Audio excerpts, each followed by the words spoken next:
phone is acting up again.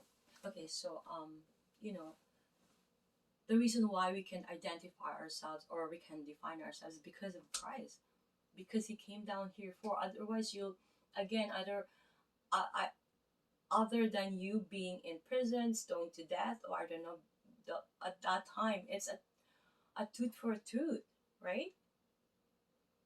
That woman was in the Bible who was gonna stone to death because she was committing adultery, right? By act. A person who committed something, right? Well, a tooth for a tooth, right? And Jesus said, "You, it's more. There's more bigger." And I can't explain this in 2 minutes, right? But the point is that you will not be who you are if Christ didn't come down here too.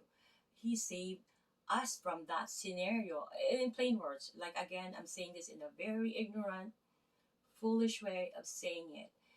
We will be in a crazy, crazy world that all the all the one in seated will be only the one's power. And I know that's happening now, but it would be worse before if Christ didn't come.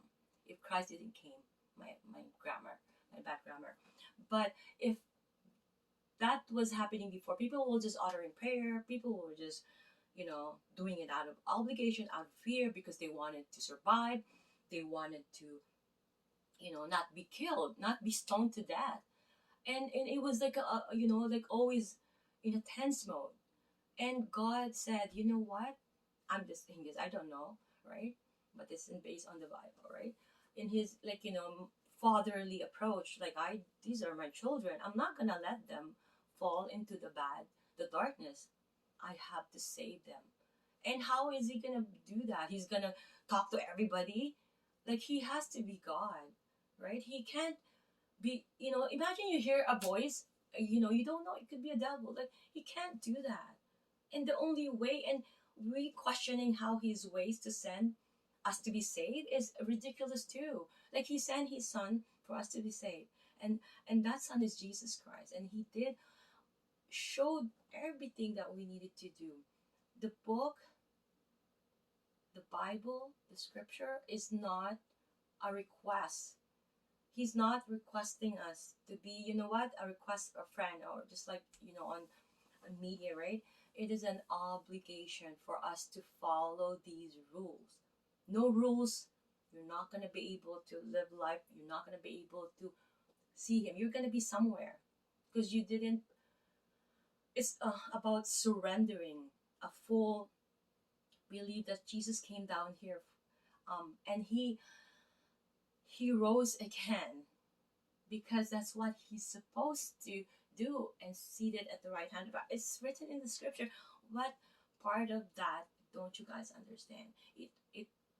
It pains me, and I don't really say much about in a very aggressive way. But yes, I think last night I was reading up on fights, on people fighting, on even the topic of God. Like people are like they can't accept that. Also, like even pastor preacher could be misinterpreting the scriptures and not open to what they know. I mean, but that's the nature of human, right?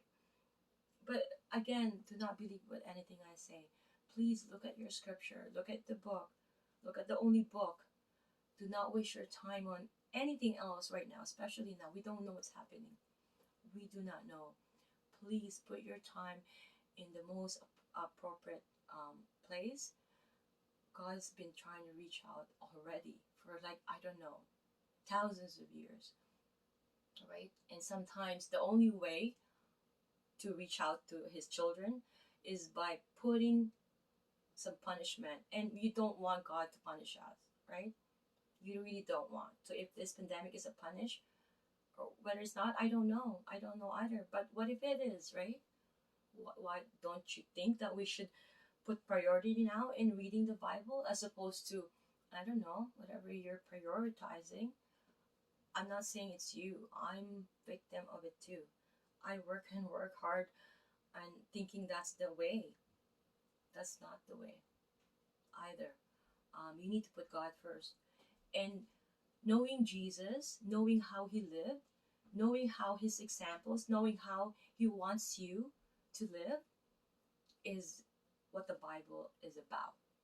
It is not about anything bad or anything about things that people are subjecting.